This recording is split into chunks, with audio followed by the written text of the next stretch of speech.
And I think some of us might have shared the same thought or may share the same thought.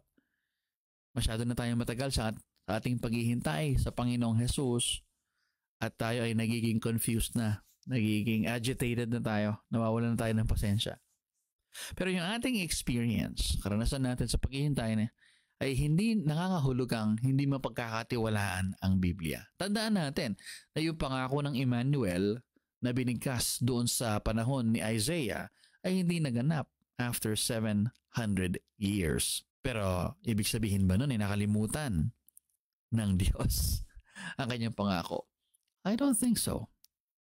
At naalala niyo ba ang pangako ng Diyos na dudurugin ng anak ng babae, yung ahas sa Genesis chapter 3 verse 15?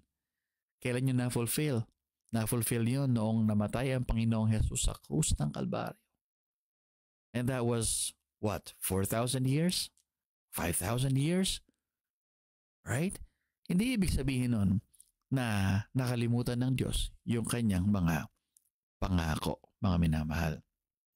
So ano ba yung tamang attitude natin sa paghihintay sa Panginoong Jesucristo? Ano ba yung dapat nating maging pag-uugali?